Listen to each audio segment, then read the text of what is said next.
In this video, we're going to take a look at how to problem solve complex shapes. All right, so looking at the drone, we have this light that comes off the bottom, and we could make that as a separate object, or what we can do is we can model it as one piece. It really depends on the product itself. If it warrants the use of two objects, I would be okay with that. In this case, it has a little ridge around the outside edge underneath. And what I would want to do is make sure that that is accentuated. So let's go ahead and hit B to go to the bottom. Let me hit Alt-X here. And let's just take a look at it. You can see that it's kind of this oval shape.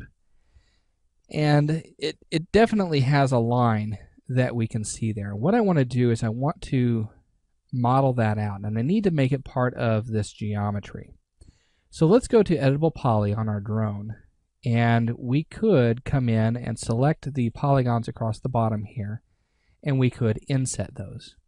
Now when I inset, I try to get it as close as possible to the shape as I can, or to the size as I can, because what will happen is we can start to skew the original shape that we had. So what I like to do is I like to get it pretty close to the size. Okay, I'm not worried about the shape of it just yet. So let's hit OK on that. And then what I want to do is I want to move it down. But in order to move it down, I want to make sure that we are constrained to the faces that are already existing. So now I can move it, and it really will not change the topology or the shape of the original object. So let's just move that down, and then I can go into vertex mode, and I can start to move these vertices. Okay, and I can start to shape this up a little bit. Let me bring these closer together using the scale tool.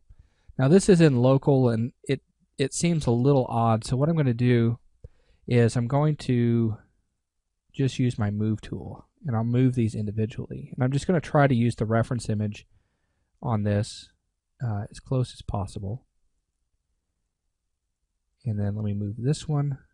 Just kind of even that up a little bit. And then let's pull this one up to here. Now this is where things can get a little odd. It's hard to pick it out, but what I try to do is follow the topology that's already there, and then I can usually find where that vertex is, and it's actually this one right here. So I'll move this up, and let me back away from that just a little bit, and let me pull it right up to about here. Now looking at this, it's going to look really odd at first.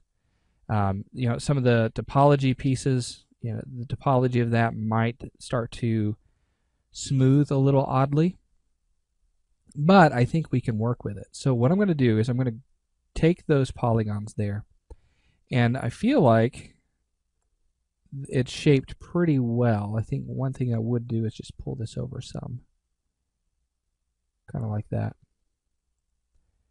and pull this one out just a little bit too. We pull this down,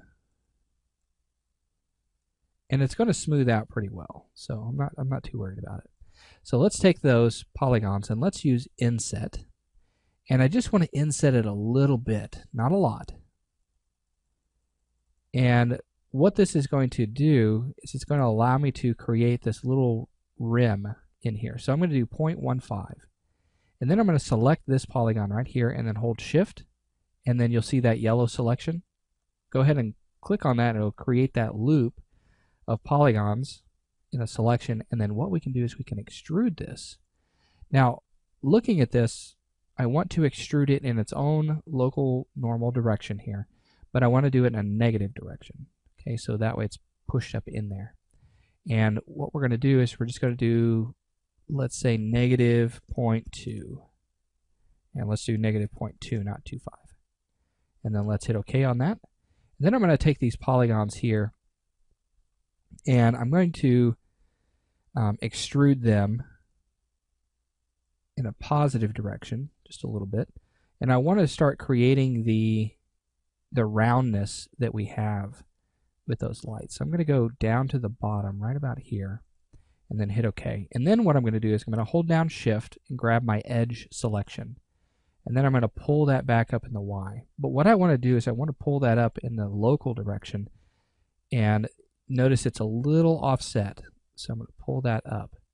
Now you'll notice something is being left behind. There's a problem. We have our constraints turned on here. So what I'm going to do is go ahead and turn on or hit none, so that way we don't have any constraints, and then push that up. And so what it's going to do is it's going to start to round that out a little bit. And then I can actually scale that in on the X and Y a little bit just to round out that shape. Now remember, with this you can see that it's trying to cut those, and it kind of takes a bite out of the shape of that. And so what we can do is just simply turn that to where it's facing the center of that. And we've got this nice round shape. So now if I hit Alt-X, I go to my front view, you can see the shape there. I do want to go ahead and grab those and pull them back down some, just to allow it to round out whenever we smooth it. So just to kind of take a look at it, preview it in Open Subdiv, you can see what that's going to look like. So let's hit Alt-X. And that looks pretty good. All right, so we have that there. It's not smoothing too bad. When it comes into this area right here, it might have a little bit of an issue, but I will show you how to get the detail that you would want out of that. So really happy with the way this is turning out. I think it's going to smooth out really well, and whenever we start adding details, it'll really start to pop. So now that we have overcome kind of that difficult shape there, always try things out. If it doesn't work out, maybe try a different technique. You're finding that a lot of the tools that we're using, they have different uses, and there are different ways of going about getting a result. So try things out, get comfortable with some tools, and just have fun with it. So now that we have that, let's turn off the Open Subdiv. And we finished everything on the top here. The only thing that we need to do now is start working on the bracket pieces. So looking at this for the brackets, I'm going to show you another method of creating complex shapes, and that's using booleans.